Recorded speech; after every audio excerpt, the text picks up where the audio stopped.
MLC ఎన్నికల్లో BJP జోష్ వెనుక భారీ వ్యూహం. కాంగ్రెస్ ఏడాది పాలన తర్వాత యూత్ ఉద్యోగుల నాడి తెలుసుకునే ఛాన్స్. ఇలాంటి కీలక టైంలో కాడి వదిలేసిన బీఆర్ఎస్, ఒక్క గ్రాడ్యుయేట్ స్థానంలోనే పోటీ చేస్తున్న కాంగ్రెస్, ఇదే అదనుగా ప్రచారంలో దూసుకెళ్తున్న కమలం నేతలు 3 చోట్ల అభ్యర్థులను నిలిపి జోరుగా క్యాంపెయినింగ్. కనీసం 2 చోట్ల గెలిచి కాంగ్రెస్కు ప్రత్యామ్నాయంగా నిలబడే ప్రయత్నం. ఇది వాళ్ళు మామూలు ప్లానింగ్తో లేరండి. ఈ కాంగ్రెస్ వాళ్ళకి వీళ్ళు మేల్కొని దుప్పటి తీసేలోపే వాళ్ళు పని చేసుకుని పోయేటట్టుగా కనబడుతున్నారు. చాప కింద నీరులాగా విస్తరిస్తున్నది. ఇప్పుడు వాళ్ళు ఎంత ప్రతిష్టాత్మకంగా ఎలక్షన్ తీసుకున్నారు అనేది గ్రౌండ్లోకి వెళ్తే తెలుస్తుంది. వాళ్ళు ఇటు టీచర్ ఎమ్మెల్సీస్ కానీ అండ్ ఇటు గ్రాడ్యుయేట్ ఎమ్మెల్సీలో కూడా భయంకరమైన ప్రచారం చేస్తున్నారు. వాళ్ళు క్యాండిడేట్ ఫ్యామిలీసు, పార్టీ నాయకులు, అక్కడ ఉన్న 4 ఎంపీలు, ఎమ్మెల్యేలు, 7 ఉన్నారు వీళ్ళు కాంగ్రెస్ వాళ్ళు. అసలు ఈ గ్రాడ్యుయేట్ ఎలక్షన్ అయితే అయిపోయింది పని. కాంగ్రెస్ అక్కడ గెలవదు, రాంగ్ క్యాండిడేట్కి టికెట్ ఇచ్చారు. ఆల్ ఫోర్స్ నరేందర్ రెడ్డికి ఆయన పని అయిపోయింది, అవుట్.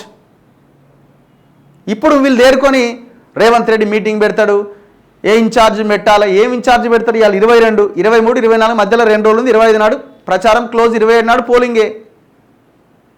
మీరు మహా అయితే ఏమైనా డబ్బులు ఇవ్వచ్చు, సరే అందరు పోటీ చేస్తున్నతో బాగా పైసలు ఉన్నోళ్ళే కావచ్చు, నువ్వు ఇస్తావు ఆయన ఇస్తాడు, ఏముందా, బ్యాలెన్స్ అయిపోయా. అల్టిమేట్గా ఒక వ్యూ పాయింట్ అనేది ఉంటుంది కదా, మన క్యాండిడేట్ ఎవరు, మనం ఏం చేసినాం, మనం చెప్పుకునేది ఏంది, అసలు కనీసం ప్రచారం ఓటర్ల దగ్గరికి రీచ్ కావాలి కదా.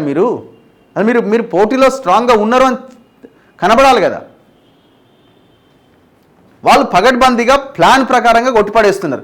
ఈ నెల 27వ తేదీన 7 ఉమ్మడి జిల్లాల పరిధిలో జరగబోతున్న 2 టీచర్, 1 గ్రాడ్యుయేట్ ఎమ్మెల్సీ ఎన్నికలను బీజేపీ చాలా సీరియస్గా తీసుకున్నది. వచ్చే అసెంబ్లీ ఎన్నికలే టార్గెట్గా కాంగ్రెస్కు తామే ప్రత్యామ్నాయంగా నిరూపించుకోవాలి అని ఆ పార్టీ ఉవ్విళ్ళూరుతున్నది. నిజానికి కాంగ్రెస్ ఏడాది పాలన తర్వాత ప్రజల నాడి తెలుసుకునేందుకు ఎన్నికలు చక్కని అవకాశంగా రాజకీయ నాయకులు భావిస్తున్నారు.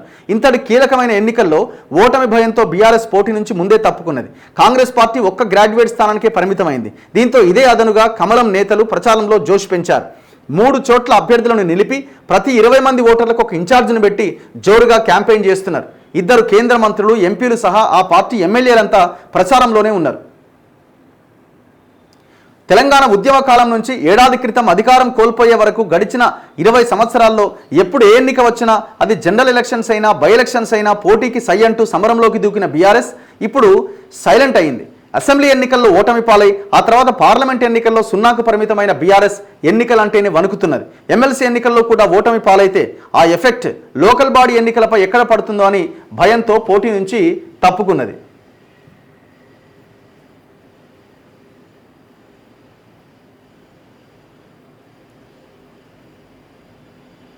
సో ఇట్లా కాంగ్రెస్కు కరీంనగర్ ఒక్కటే. 3 ఎమ్మెల్సీ స్థానాలకు ఎన్నికలు జరుగుతుంటే కాంగ్రెస్ కేవలం కరీంనగర్ గ్రాడ్యుయేట్ స్థానానికి మాత్రమే అధికారికంగా అభ్యర్థిని ప్రకటించింది.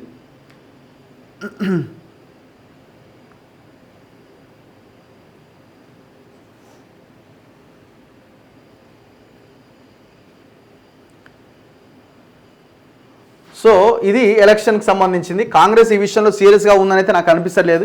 అది వాళ్ళు క్యాండిడేట్ డిసైడ్ చేయడమే రాంగ్ క్యాండిడేట్ డిసైడ్ చేశారు. కొంత వ్యవహారం అంతా అటు ఇటుగా ఉన్నది.